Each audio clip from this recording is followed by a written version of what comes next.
നമസ്കാരം. ഞായറാഴ്ചയായിട്ടൊരു ചെറിയ തീർത്ഥാടനം, അതും കാട്ടിനുള്ളിൽ. കോന്നി അച്ചൻകോവിൽ റൂട്ടിൽ കല്ലേരി ഊരാളിൽ അപ്പൂപ്പൻകാവ് ക്ഷേത്രത്തിലായിട്ടാണ് പോകുന്നത്. ചെക്ക് പോസ്റ്റൊക്കെ കടന്നു വേണം നമുക്ക് പോകാൻ വേണ്ടി. കാട്ടിനുള്ളിലാണ് അതിമനോഹരമായ ഈ ക്ഷേത്രം ഇരിക്കുന്നത്. ക്ഷേത്രത്തിന് അടുത്തായി അച്ചൻകോവിൽ ആറുണ്ട്, പറ്റി വരണ്ട് കിടക്കുകയാണ്. ഇവിടെ കാടിനുള്ളിലെ കാഴ്ചകൾ അതിമനോഹരമാണ്. ഞങ്ങളെത്തിയപ്പോഴത്തേക്കും അത്യാവശ്യം തിരക്കും കാര്യങ്ങളൊക്കെ ഉണ്ട്. ഇവിടുത്തെ നമ്മുടെ കരകവിഞ്ഞൊഴുകുന്ന നദിയാണ് ഇപ്പോൾ വറ്റി വരണ്ട് കിടക്കുന്നത്. ഇവിടുത്തെ കാടിനുള്ളിലാണ് ഈ ക്ഷേത്രം. അതുകൊണ്ട് തന്നെ അതിമനോഹരം എന്ന് പറഞ്ഞാൽ പോരാ, അതിമനോഹരമാണ് ഇവിടുത്തെ കാഴ്ചകൾ. ഇവിടുത്തെ പ്രധാന വഴിപാടാണ് പൊങ്കാല. ഇവിടെ എല്ലാ ദിവസവും പൊങ്കാലയുണ്ട്.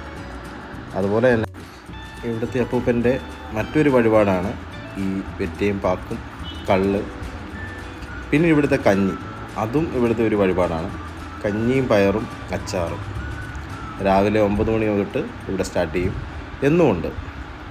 പിന്നെ ഇവിടുത്തെ മറ്റ് കാഴ്ചകളൊക്കെ കണ്ട് ഞങ്ങൾ തിരിച്ച്. കൂടുതൽ വീഡിയോ കാണണമെന്നുണ്ടെങ്കിൽ കൂടെ